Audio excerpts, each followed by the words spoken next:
Bonjour à tous et nous voilà pour notre cinquième vidéo pour la journée du 27 mars 2020, cinquième jour de la semaine, cinquième jour de confinement pour cette semaine.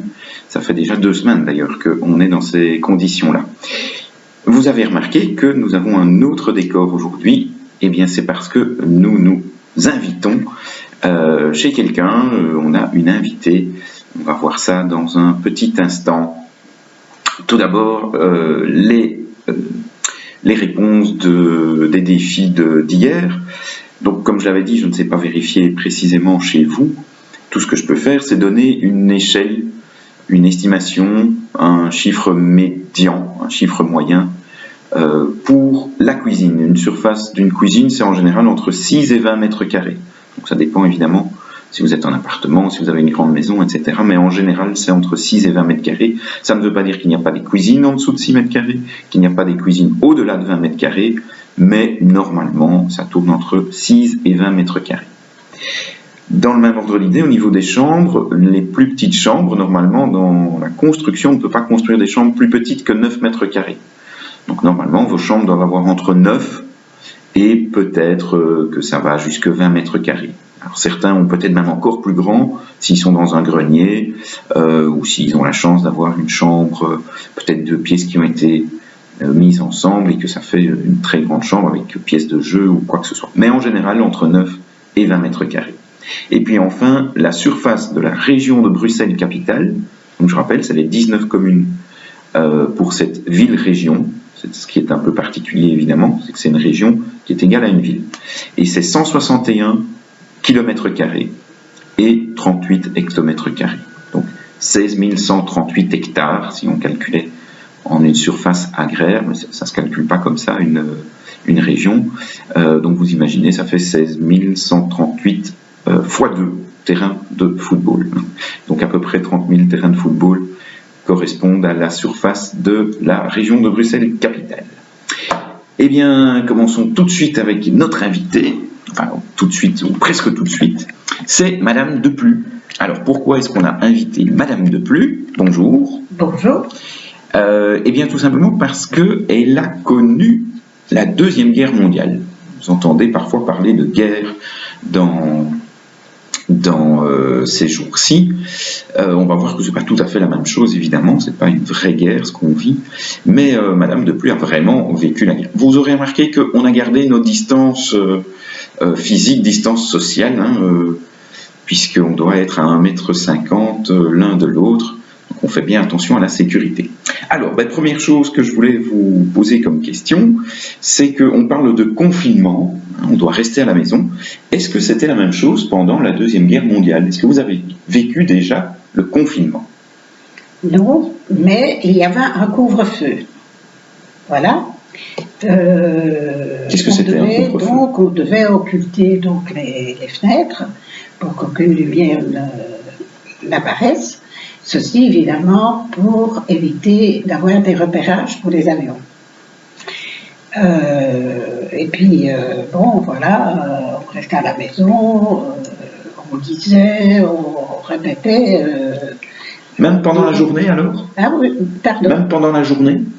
Non, on allait à l'école. Ah. Les écoles étaient ouvertes, nous allions à des cours tout à fait normaux. Donc, même le samedi, puisqu'il n'y avait que le jeudi après-midi, congé.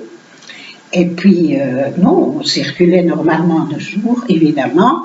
Il arrivait que nous avions des alertes, c'est-à-dire qu'on prévoyait, les autorités prévoyaient une attaque aérienne, et nous descendions, c'était l'ordre qu'on avait donné aux professeurs, de descendre dans les caves qui étaient aménagées, évidemment, et là, évidemment, on s'amusait un petit peu avec des cordes, avec des élastiques, tout ce qu'on avait sous la main, parce qu'on ne pouvait pas bouger.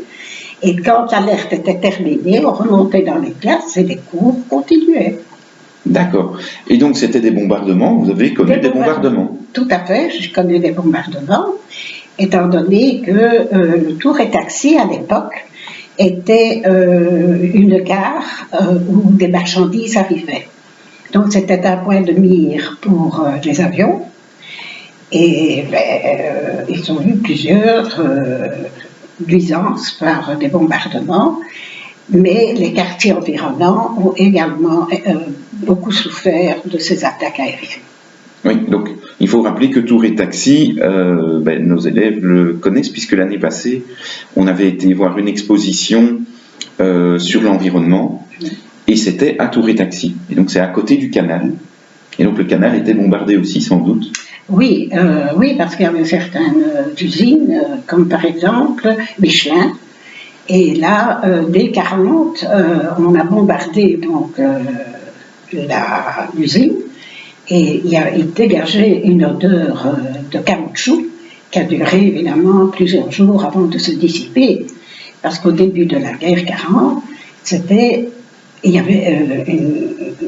le temps était magnifique. Et par suite de cela, il n'y avait pas beaucoup de vent et cette fumée avait des difficultés pour évidemment s'évaporer. Oui, donc je rappelle que Michelin, c'était une usine de pneus. Encore aujourd'hui, les pneus Michelin existent. Comment est-ce que vous faisiez pour vous nourrir? Est-ce que vous connaissiez aussi parfois des rayons vides comme on vit actuellement pour la farine, pour les pâtes, certains jours? C'est-à-dire que, pas spécialement, on avait toujours une réserve parce que chez nous, en tout cas dans notre famille, ma grand-mère avait vécu la guerre 14-18 et il n'y avait qu'à peu près une vingtaine d'années qui séparaient la guerre 14-18 à la guerre 40-45. Et il y avait toujours à la maison une certaine réserve de sucre, de sel, de farine. C'était un mouvement régulier, même de toile de drap.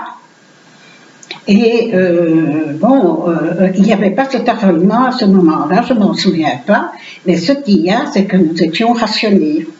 Et de ce rationnement, nous avions des timbres qui étaient distribués, je pense, si je me souviens, par les maisons communales. Donc. Et là, pour le pain, par exemple, nous avions le timbre portait le numéro 1. Et à ce moment-là, on devait faire file, évidemment, très tôt, le matin, et pour chercher donc le pain, et on avait droit suivant la composition de la famille. D'accord. Voilà. Est-ce que vous avez une anecdote que vous avez vécue pendant cette Deuxième Guerre mondiale, quelque chose qui vous a marqué peut-être?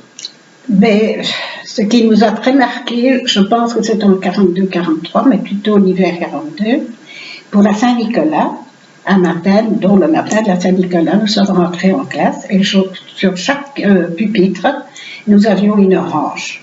Nous n'avions plus le goût d'une orange.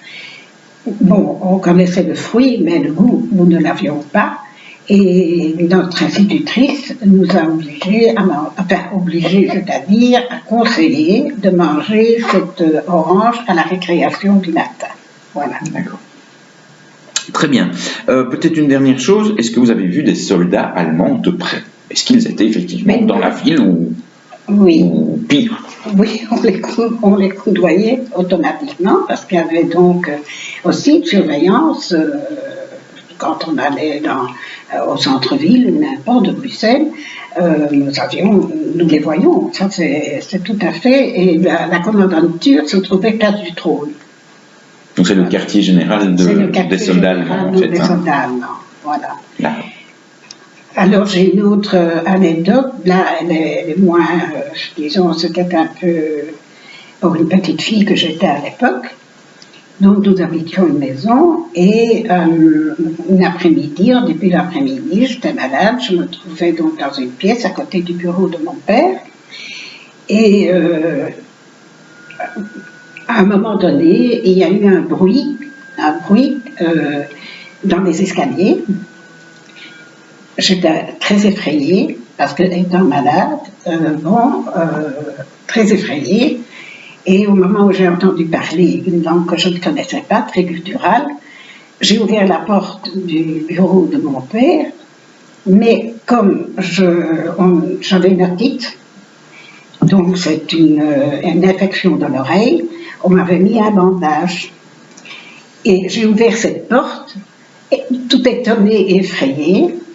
Je pense que j'ai même effrayé les soldats qui se trouvaient donc dans ce bureau, à perquisitionner le bureau de mon père qui se trouvait présent.